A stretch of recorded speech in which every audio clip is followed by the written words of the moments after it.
지금 여러분은 창세전 언약이라고 하는 큰 주제를 접하고 있습니다.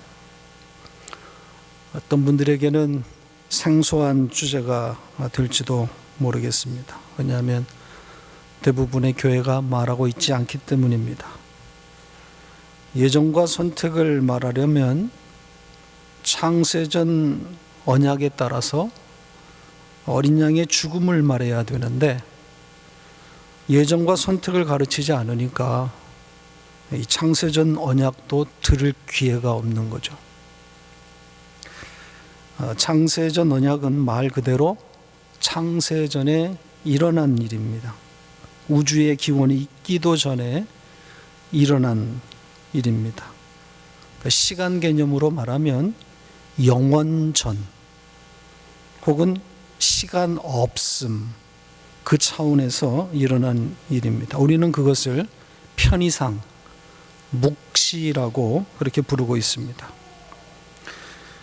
영원의 시간, 묵시는 인간이 이해할 수 없는 그런 차원의 이야기입니다. 간혹 천재 과학자들이 3차원 혹은 4차원의 세계에 대해서 말하기는 하지만 곧 그 차원이 신의 영역이라고 할 수는 없습니다. 그들이 아무리 3차원, 4차원의 이야기를 하고 뭘 발견했다고 할지라도 인간이 상상하거나 도달할 수 있는 곳에는 하나님 계시지 않습니다. 우리는 역사라는 시간 속에서 살아가는 그런 인생이라 이 시간 없음의 영역에 계시는 하나님을 알아낼 재간이 없습니다. 과학이 아무리 발전한다고 해도 그래서 신의 영역에 그들이 도전한들 그 끝에는 반복된 좌절감만 남게 될 것입니다. 신앙생활은 하나님의 정체를 캐내는, 알아내는 과정이 아닙니다. 하나님을 안다는 것은 그의 정체를 캐내는 작업이 아니라 성경에 기록된 그 하나님의 하신 일을 믿음으로 받아들이고 그분의 하신 일을 찬송하게 되는 전 과정을 말합니다. 간혹 복음을 안다고 하시는 분들이 이런 오류에 빠지는 경우를 봅니다. 뭘 깊이 알려다 보니까 원어 성경도 보고 또 원어풀이 강해도 듣고 하는데 이상하게 그 끝이 안 좋아요. 신앙생활을 하는 게 아니라 신의 정체, 우주의 정체를 캐내려는 그런 유혹에 빠지게 됩니다. 신앙생활을 해야지 지식놀이에 빠지면 안 됩니다. 성경을 깊이 알면 알수록 하나님과 사랑에 빠지고 그 사랑을 찬송하는 자로 발전되어야 하는 것이지 지식만 늘려가면 죽음입니다. 창세전 언약이 비밀인 것은 맞습니다. 이 비밀이라고 하는 것은 소수의 사람들만 공유할 수 있다는 뜻이 담겨 있는 거죠. 누구나 알 수 있다면 비밀이라고 할 수 없죠. 이 패스워드가 부여된 사람들만 들여다볼 수 있는 것이 비밀입니다. 오늘 우리가 읽은 본문 9절에 이 비밀이라고 하는 단어가 등장합니다. 이 비밀로 번역됐는데 신비라는 개념도 포함되어 있습니다. 그러니까 땅의 지식으로는 풀어낼 수 있는 것이 아니다라는 의미가 담겨 있는 거예요. 자, 그 비밀을 에베소서 3장은 이렇게 표현했습니다. 3장 9절 같이 읽겠습니다. 영원부터 만물을 창조하신 하나님 속에 감추어졌던 비밀의 경륜이 어떠한 것을 드러내게 하려 하심이라. 비밀에 대해서 뭐라고 말하고 있습니까? 영원부터 만물을 창조하신 하나님 속에 감추어졌던 것, 이렇게 말합니다. 여기에 영원부터라고 하는 이 말은 문자적인 뜻은 시간 이전입니다. 시간 이전. 그러니까 시간 이전이라고 하는 것은 시간 없음, 즉 하나님의 영역인 묵시입니다. 또 단순히 시간의 차원뿐 아니라 하나님의 독자적인 행위, 누구의 간섭이나 도움 없는 하나님의 독자적인 행위라는 개념도 포함되어 있다고 볼 수 있습니다. 그렇게 감추어진 것이 비밀이에요.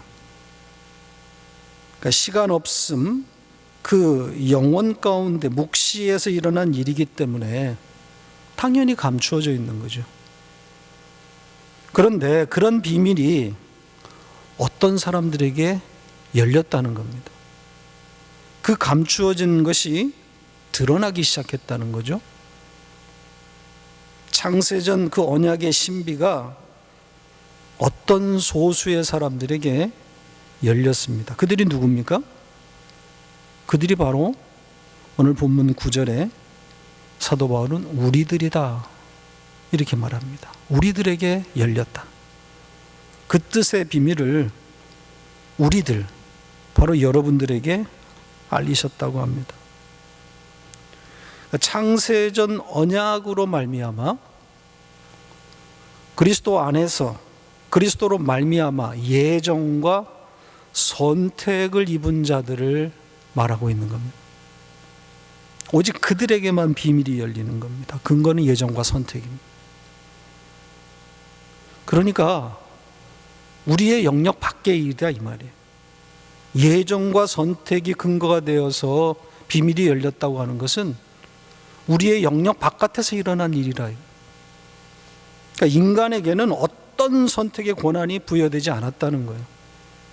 우리하고 상관없이. 그러니까 인간이 하나님을 선택할 수 없는 거예요. 인간은 수여자가 아니라 수혜자입니다. 우리는 수혜자일 뿐이에요. 인간의 영역 밖에서 이미 일어난 일을 말하고 있는 겁니다. 따라서 인간의 이성 따위가 논할 수 있는 주제가 아니에요.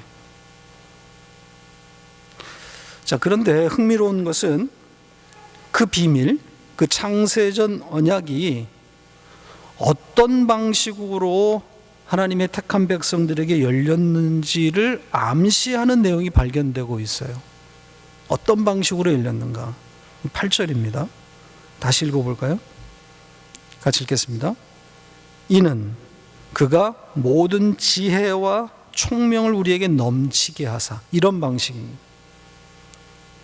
지혜와 총명을 우리에게 넘치게 하셨다.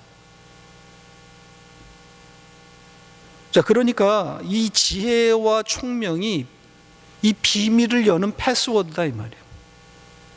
이걸 주어서, 지혜와 총명을 주어서 그 감추었던 것을 보게 하셨다는 그런 뜻이에요.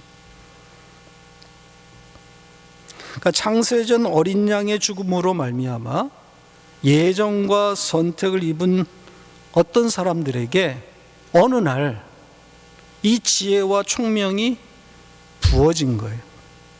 넘치도록. 그러니까 이 지혜와 총명은 하나님을 아는 지식이 되는 거죠. 감추었던 비밀이 어떤 자들에게 열리는데 그 열리는 과정이 담겨져 있는 내용이라고 할 수 있습니다. 지혜와 총명을 부어서 그 비밀을 보게 하셨다. 그렇다면 이 지혜와 총명은 구체적으로 뭘까요? 지혜와 총명, 우리에게 부어진 이 지혜와 총명, 이것이 외부로부터 주어진 것이면 틀림없습니다. 우리 안에 있었던 건 아니잖아요. 인간에게 있었던 건 아닙니다. 그러니까 우리에게는 없었던 것인데 외부로부터 주입이 되어서 넘쳐나게 된 거예요. 그렇게 지혜와 총명이 넘쳐나니까 그때부터는 비밀이 더 이상 비밀이 아닌 거죠. 눈앞에 감춰졌던 것이 펼쳐지는 거니까 보이기 시작한 거예요. 자, 그렇다면 이 지혜와 총명을 우리는 무엇이라고 보는 것이 타당할까? 저는 이 지혜와 총명이 하나님, 구체적으로는 내주하시는 우리 안에 계시는 성령으로 그렇게 생각하고 싶습니다. 여기에 등장하는 이 지혜 소피아는 교회가 전통적으로 예수 그리스도 혹은 성령으로 해석하고 있는 바로 그 지혜입니다. 특히 구약에 등장하는 지혜, 호크마, 당연히 예수 그리스도를 향하고 있지 않습니까? 잠언에 나오는 그 지혜, 그 솔로몬의 지혜가 예수 그리스도를 향하고 있는 개념이란 말이에요. 그러니까 이 호크마가 신약에 와서 소피아로 그냥 단순 대체되고 있는 거예요. 언어가 바뀌어졌으니까. 바로 그 지혜예요. 자, 지혜와 성령이 혼용되어 쓰여진 곳 한 곳을 보고 가죠. 사도행전 6장 10절입니다. 같이 읽겠습니다. 스데반이 지혜와 성령으로 말함을 그들이 능히 당하지 못하여. 지금 지혜와 성령이라 그러죠. 동격으로 썼습니다. 그러니까 지혜 곧 성령이란 말입니다. 지혜는 곧 성령이다. 그러니까 이렇게 외부적으로 지혜와 총명이 넘치게 부어졌다고 하는 것은 바로 성령의 오심을 이야기하는 거죠. 성령의 내주하심이라고 봐도 무방합니다. 우리 안에 들어오시는. 그러니까 성령이 우리에게 부어질 때, 강림하실 때 눈이 떠지는 거예요. 감추었던 그것을 보기 시작하는 겁니다. 그래서 보이지 않았던 세계가 열리는 거죠. 자, 바로 이어진 오늘 본문 1장의 17절에 이런 해석을 뒷받침하고 있는 내용이 나옵니다. 에베소서 1장 17절입니다. 같이 읽겠습니다. 우리 주 예수 그리스도의 하나님, 영광의 아버지께서 지혜와 계시의 영을 너희에게 주사 하나님을 알게 하시고, 같은 내용입니다. 여기 뭐라고 되어 있습니까? 지혜와 계시의 영. 그러니까 여기도 지혜라고 하는 단어가 등장하면서 성령 하나님을 계시의 영, 지혜와 계시의 영이다, 이렇게 말하고 있어요. 그리고 이 성령 하나님이 와야, 이 계시의 영이 와야 하나님을 알 수 있다 그럽니다. 다른 방법은 없어요. 인간이 하나님을 알 수 있는, 물론 다 안다는 뜻은 아닙니다. 하나님이 정해 놓으신 그만큼, 성경이 기록한 그만큼을 안다는 거예요. 그것조차도 하나님을 알 수 있는 유일한 방식이 이겁니다. 지혜의 영, 계시의 영이 부어져야 되는 거예요. 왜 그렇습니까? 왜 그래야만 합니까? 우리가 죽었기 때문이에요. 죄로 죽었기 때문에. 모든 인간은 죄로 죽었기 때문에 하나님을 알 수가 없어요. 지혜와 총명의 신, 계시의 영, 바로 성령 하나님이 우리에게 생명으로 오셔야 우리가 살아나는 것이고, 그때 비로소 살아나야 비로소 하나님을 볼 수 있는 거란 말이에요. 자, 에베소서 2장 1절입니다. 같이 읽겠습니다. 그는 허물과 죄로 죽었던 너희를 살리셨도다. 허물과 죄로 죽었던 너희를 살리셨다. 그러니까 창세 전에 선택받은 하나님의 백성들은 이런 방식, 이런 과정을 통해서 비밀을 알게 된 거예요. 여러분도 이와 똑같은 방식으로 감추었던 신비의 비밀이 벗겨져서 나타난 겁니다. 이렇게 믿음이 찾아온 거예요. 그러니까 창세전 언약 가운데 구원받은 자에게 믿음이 선물로 주어지는 겁니다. 그러니까 예수를 믿어서 구원을 받는 것이 아니라 구원을 받았기 때문에 예수를 믿게 되었다. 이것이 논리적으로 맞는 거예요.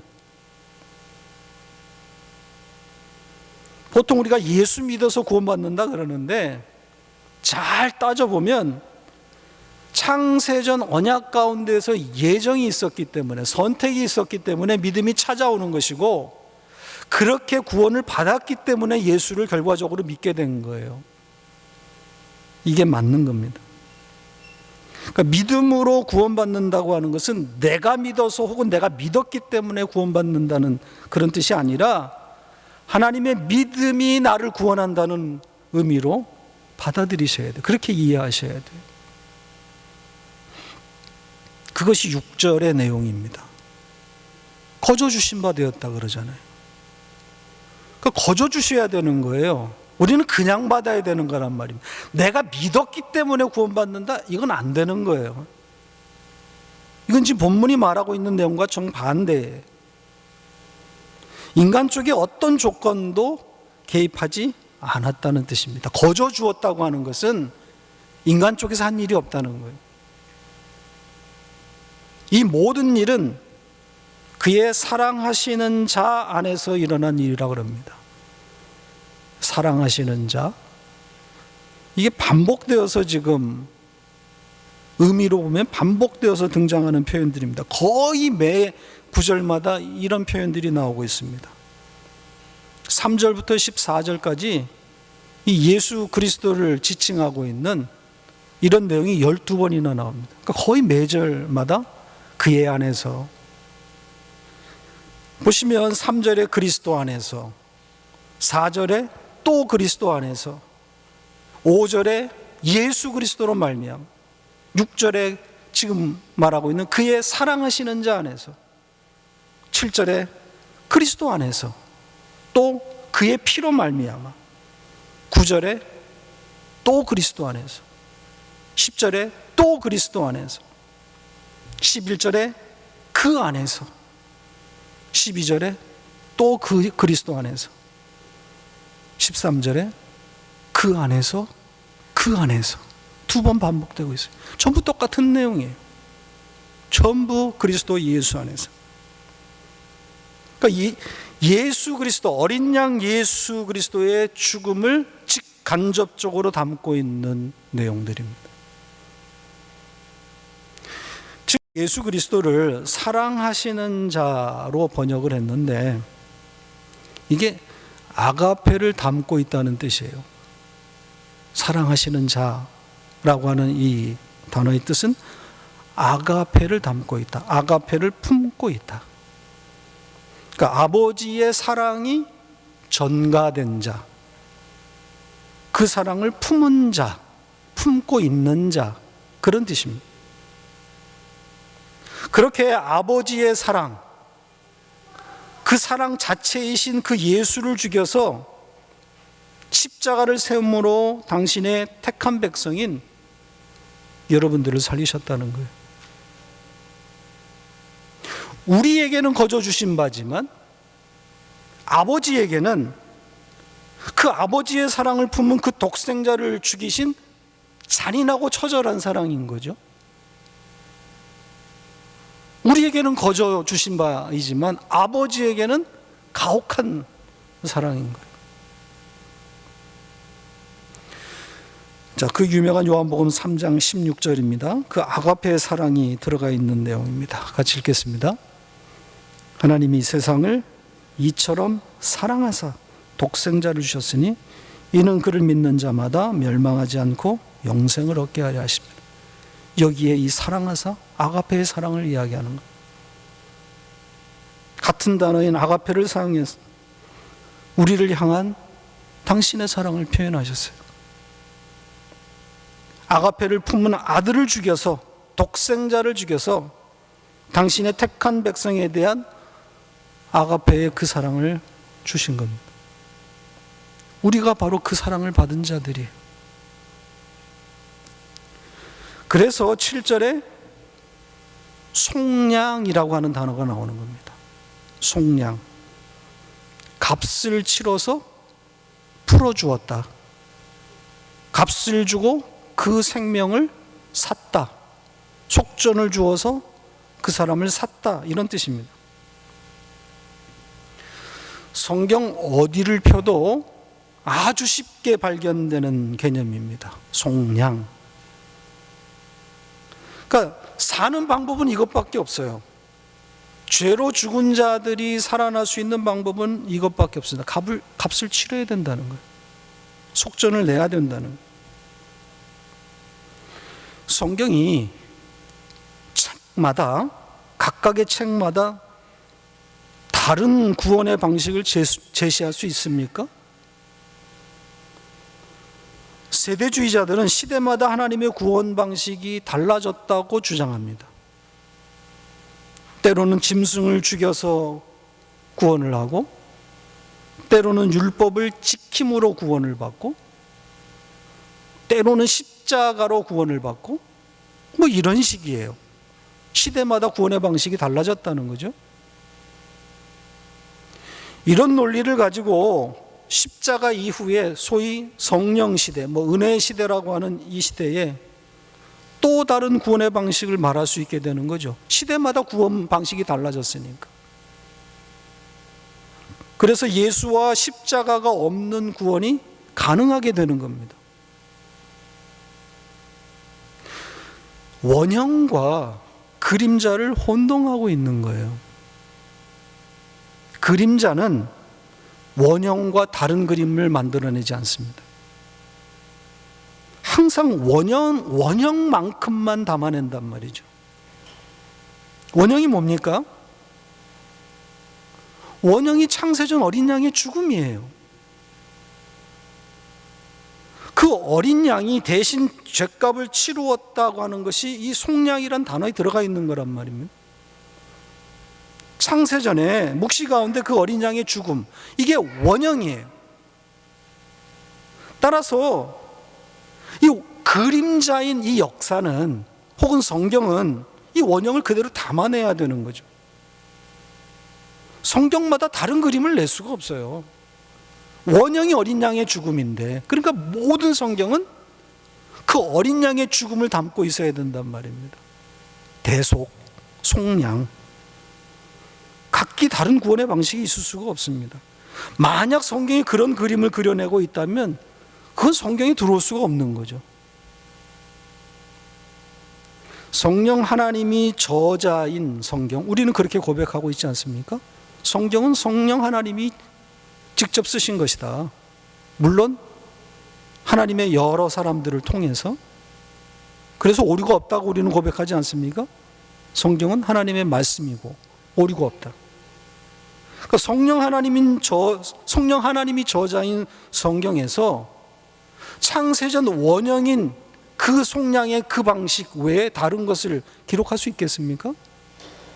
그렇다면 성경이 아닌 거죠. 다른 구원의 방법이 있을 수가 없어요. 그런 면에서 이 속량이라고 하는 단어는 중량감이 있는 단어예요. 성경의 문맥을 꿰뚫고 있는 중요한 그런 개념입니다. 자, 그리고 속량에 이어서 이어진 단어가 뭐지요? 7절에 속량 곧 죄사함입니다. 우리 성경은 동격으로 번역했어요. 속량은 곧 죄사함이다. 그런데 시간상의 논리로 보면 속량의 결과가 죄사함입니다. 동격이라고 보기는 좀 어렵습니다. 그러니까 속량이 있었기 때문에 죄사함이 있는 거죠. 그리고 죄사함이라고 번역했는데 용서라는 뜻이잖아요. 이 용서라는 의미를 사용하려면 영원한 용서 혹은 단번의 용서, 이런 개념이 들어가 있어야 돼요. 그냥 용서가 아닙니다. 영원한 용서. 이 죄사함으로 번역된 이 단어는 그러니까 죄사함이 아니라 죄없음이에요.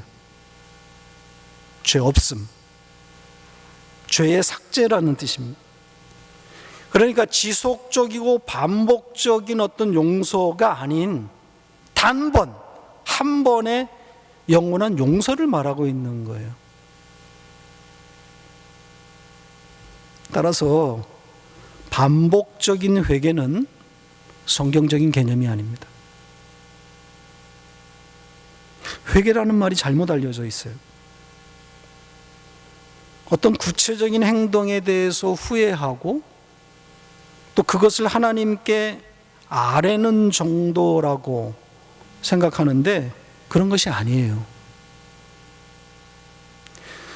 윤리 도덕적인 측면에서 이런 류의 회개가 도움은 될 수 있겠으나 반성하는 거 아니겠습니까? 내가 오늘 이런 나쁜 생각을 하고 저 사람에게 어떤 좋지 못한 행동을 하고 그런 것들을 후회하고 그것을 기도의 형식이 됐든 뭐가 됐든 아뢰면 반성의 의미는 될 수 있겠으나 성경이 말하는 회개는 그런 게 아닙니다. 어느 날 하나님의 택한 백성에게 지혜와 총명이 부어지게 될 때, 계시의 영이 부어져서 비밀을 알게 되면 어린 양의 속량을 보게 되는 거예요. 그 비밀을 알게 되는 거 아닙니까? 그렇게 그 속량에 따라서 내가 죄 사함의 상태, 그러니까 죄 없음의 상태가 되었다는 것을 보게 되는 거죠. 그게 회개예요. 내 죄가 삭제된 것, 도말되었다 그러지 않습니까? 완벽하게 없어진 것을 알게 되는 거죠. 눈이 뜨게 되니까 속량을 받단 말입니다. 그러니까 죄가 그런 방식으로 삭제되었다는 것을 알게 되는 그것을 회개라 그래요. 내가 그런 사람이 되었어? 내가 어떻게 무죄의 상태에 도달하게 되었는지를 돌아보면, 혹은 그걸 붙들면, 그 말씀을 붙들면 그게 회개예요. 어린 양이 그분의 죽음이 대가로 지불되어서 이 속량 아닙니까? 그렇게 해서 내가 죄가 없음을 붙들게 되면, 그걸 말씀으로 붙들게 되면, 믿음이 와서 그걸 붙들게 되면 그게 회개란 말입니다.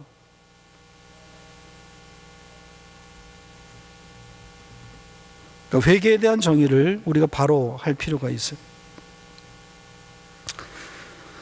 마지막으로 우리가 볼 것은 이 찬송에 관한 겁니다. 자, 창세전 언약 가운데서 예수 그리스도로 말미암아 예정과 선택에 의해서 아들로 똑바로 서게 하신 목적이 관련된 내용입니다. 아들로 똑바로 서다 제가 설명을 드렸죠. 아들들이 되게 하셨다. 이거는 아들이 아닌 자가 아들로 세워졌다. 양자의 개념에 좀 가깝다 그랬습니다. 아무튼 아들로 똑바로 서게 하신 목적이 뭡니까? 그것과 관련되어 있는 상속권을 가진 양자로 우리를 만드신 목적, 오늘 6절에서 찬송을 받으시기 위함이다. 이렇게 되어 있습니다. 찬송 받으시기 위함. 6절을 다시 보겠습니다. 같이 읽겠습니다. 이는 그가 사랑하시는 자 안에서 우리에게 거저 주시는 바 그의 은혜의 영광을 찬송하게 하려는 것이라. 우리를 선택하신 목적을 말하고 있습니다. 찬송하는 자로 만들기 위함이다. 자, 같은 내용의 말씀이 이사야서에서도 발견됩니다. 유명한 구절이죠. 이사야서 43장 21절 같이 읽겠습니다. 이 백성은 내가 나를 위하여 지었나니 나를 찬송하게 하려 함이니라. 자, 이 말씀 역시 인간 쪽에서 보면 상당히 기분 나쁜 내용일 수 있습니다. 특히 인본주의자들에게는 견딜 수 없는 내용이에요. 신이 자기 만족을 위해서 인간을 창조했다? 인간을 한낱 찬송하는 자로 세워놓기 위해서 창조했다? 그 신은 믿을 수 없다고 생각하는 거예요. 예정과 선택에 대해서 동의하고 있는 우리들도 좀 기분이 상하려고 하는 그런 내용인 것 같지 않습니까? 내가 그런 존재밖에 안 돼? 평생, 아니 영원토록 하나님 앞에서 찬송만 불러대는 그런 존재인가? 그 나라에 가서 나는 그냥 죽치고 앉아가지고 무릎 꿇고 앉아가지고 그 보좌 앞에서 찬송만 불러대야 되나? 그럼 나는 뭔가? 뭐 이런 생각이 들어올 수 있지 않겠습니까? 여러분 안 들어오세요? 생각해 본 적 없으세요? 전 생각해 보니까 좀 기분이 상하려 그래요. 뭐 그 나라 가가지고 그냥 오로지 찬송? 그것 때문에 우리를 지으셨어? 뭐 이래. 인간이 뭐 이래. 왜 이런 생각이 들어올까요? 전 죄성이 많아서 그런 것 같아요. 이 죄성 때문인 거거든요. 죄에 오염된 타락한 인생은 여기서 벗어나지 못합니다. 인간을 조금만 그 자존심을 건드려버리면 기분이 상해요. 내가 그냥 하나님 앞에서 그냥 찬송만 불러대야 돼? 선악과를 따먹은 인간은 언제든 틈만 있으면 하나님 자리로 올라선단 말이에요.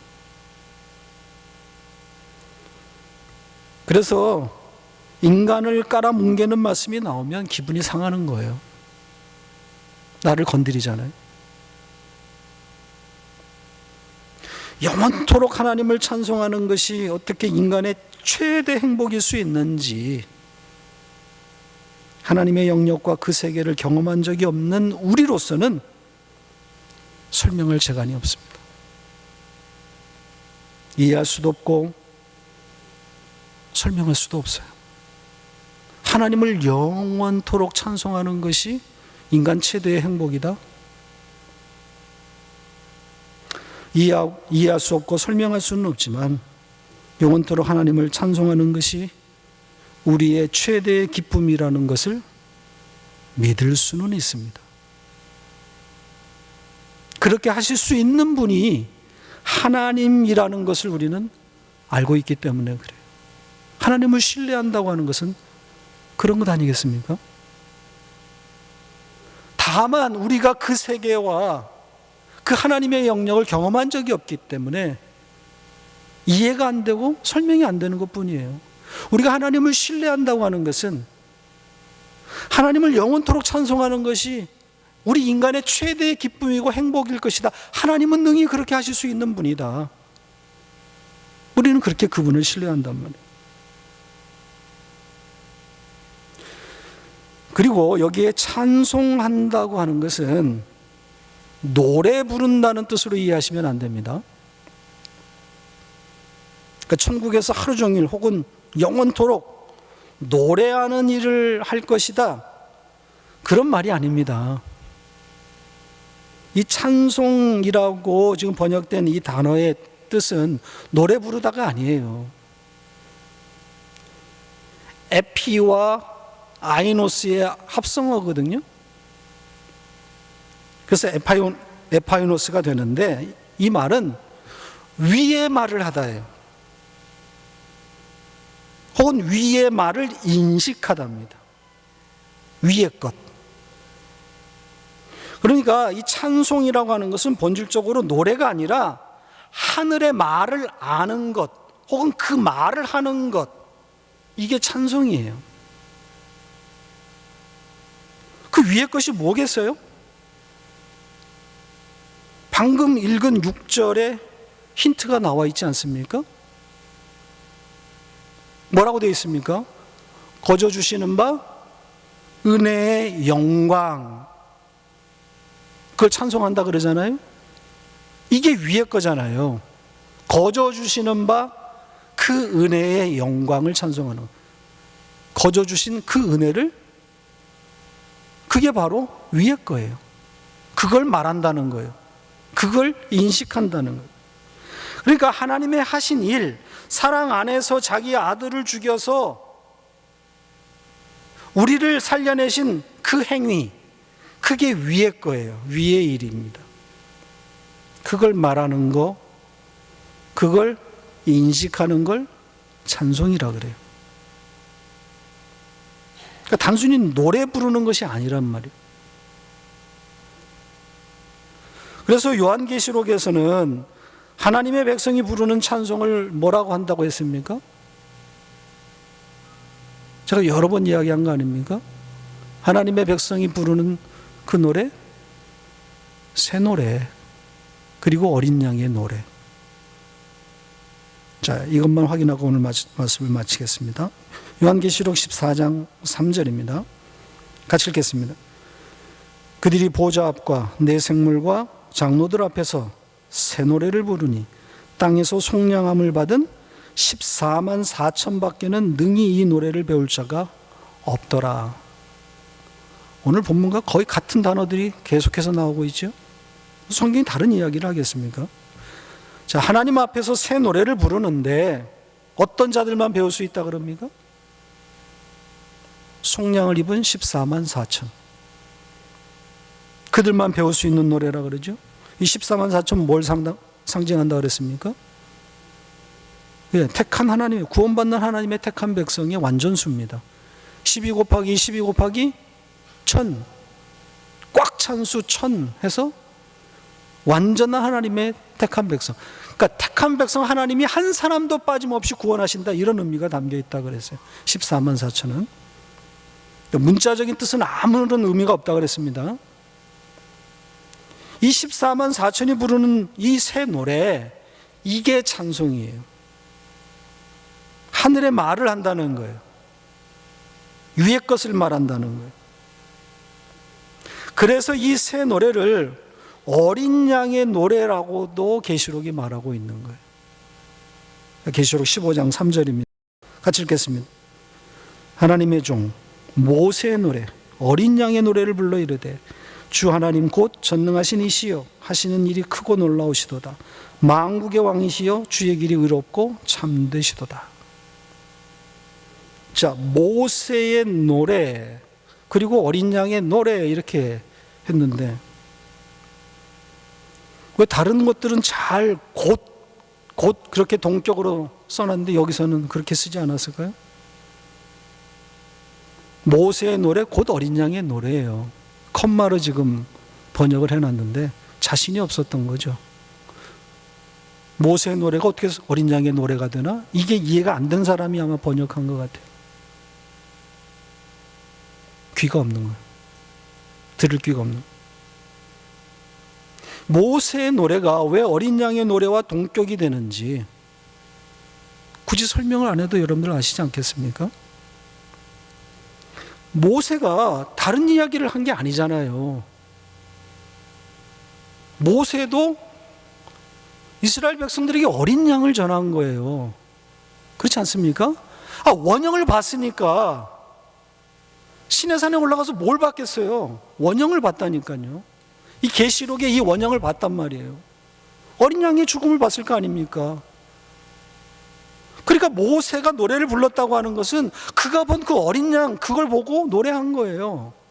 그래서 모세의 노래가 곧 어린 양의 노래. 위의 것, 어린 양의 죽음으로 말미암아 살아난 바로 그 복음을 모세도 노래한 겁니다. 우리가 이왕이면 곡조를 붙여서 노래의 형태를 띄면 뭐 장점이 있을 수 있겠으나 우리가 노래를 부릅니다. 곡조를 만들어서 혹은 성경의 어떤 그 위의 일에 좀 비슷한 가사들을 붙여서 노래를 부르는데 뭐 장점이 있을 수는 있으나 절대 조심해야 될 것은 노래가 아니라 찬송이 되어야 된다는 거예요. 위의 것이 내용으로 들어가 있어야 돼요. 그러니까 위의 것을 담아내는 내용이 있어야 찬송이란 말입니다.